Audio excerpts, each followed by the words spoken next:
We've had a couple of weeks of Warzone 2 to play and get used to the map, and so now that we've got the first few days of learning the game, I wanted to drop a video on how to win every game in Warzone 2. So that's exactly what we're going over today. Just a quick list of the top 5 things you need to do every game, and we'll have you going on crazy win streaks and getting nukes in no time. So let's get right into it. My name is LJ, and welcome to Battle Royale Guides.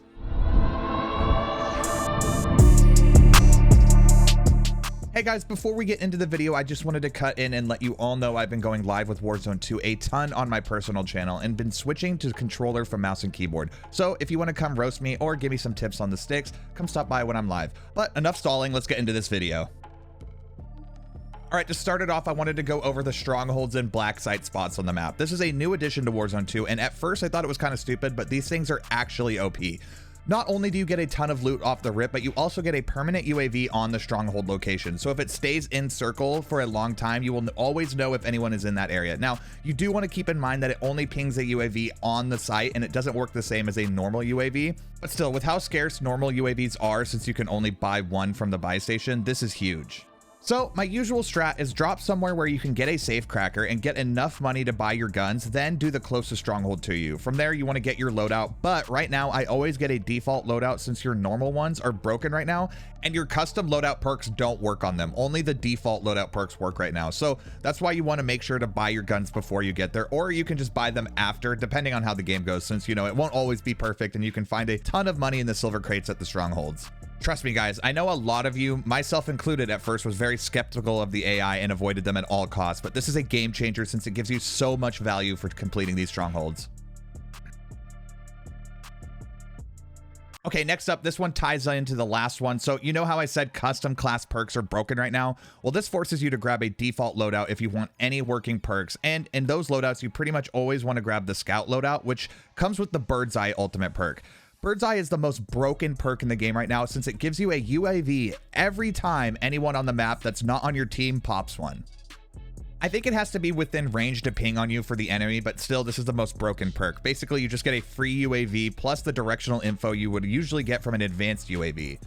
One thing to keep in mind while using this perk is if you're getting pings on your map from it, then most likely the team you see also sees you. So don't just rush headfirst at people thinking you have all the info on them. Once they fix loadouts and you can use custom classes, using the bird's eye package would probably be the best package to use.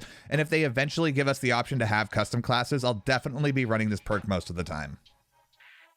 Another new feature we got with Warzone is the ability to have backpacks and upgraded backpacks, and using these to your advantage is key to winning games. You don't want to be the guy with no utility and you're just holding a ton of random ammo to guns you're not using. Currently, you can hold as many self-reses as your backpack has slots, and there's no limit. And also, if you have a medium or large backpack, you can even hold an entire extra gun, or I've even seen some people hold a combat knife in their backpack so they can swap it out with their SMG and have even faster movement speed while they're trying to rotate or just running a long period of time. My favorite thing to do is stow a grenade launcher in there just to have, just in case. And it definitely comes in handy when a random car rolls by you. And you can even hold a ton of kill streaks as well. So no more leaving behind precision airstrikes so you can hold a UAV in your pocket. And it's super easy to stow things instead of equipping them. On controller, all you have to do is hold down on the D-pad when looking at loot on the ground, and you will stow it in your backpack. It's a pretty small change, but has a ton of value when used right. Just make sure to check your bag after the initial drop to make sure you aren't holding a bunch of random ammo you don't need, because if you're like me off the rip, I'm just spam looting trying to get the first gun.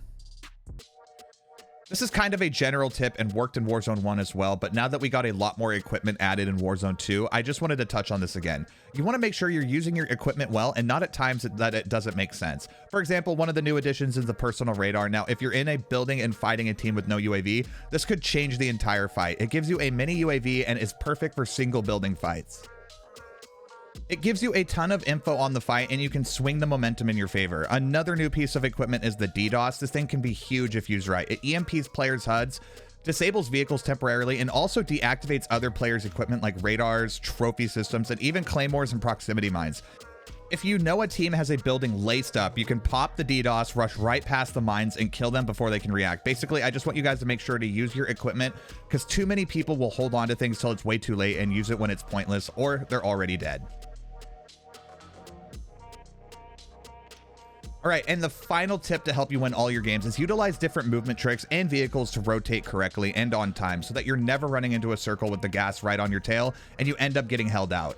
Now, when I say movement tricks, I mean things like the dolphin dive comboed with a parachute. When you do this correctly, you can pull your parachute on very low drops and can cover a ton of ground using this method. It works really well on rocks and hills, like the side of like observatory or something. You can jump off small rocks and parachute down hills and make it very far, very quick. And then as for vehicles, this one is pretty self-explanatory. You just want to make sure to rotate early enough to be the team holding people out of the circle and not the other way around. A really good way to do this well is just try doing some intel contracts to get the next circle's info so you can plan your rotations easily.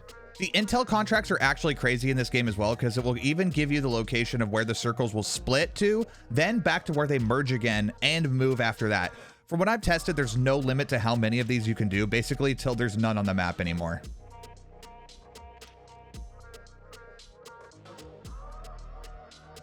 Okay, guys, that's going to do it for today's video. If you enjoyed and want to see more videos like this, be sure to like the video and let me know in the comments. That's the best way to let us know you enjoy the content, and I can continue making more just like it.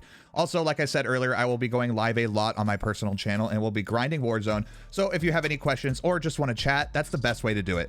Going to be grinding uploads on this channel and then going live a lot on that other channel. So if you're interested in that, definitely go check that out. If you haven't subscribed to this channel already as well, make sure to do that with the notifications on so that you don't miss any future Warzone guides. As always, I hope you all have an amazing day, and I will see you in the next video. My name is LJ, and this has been Battle Royale Guides.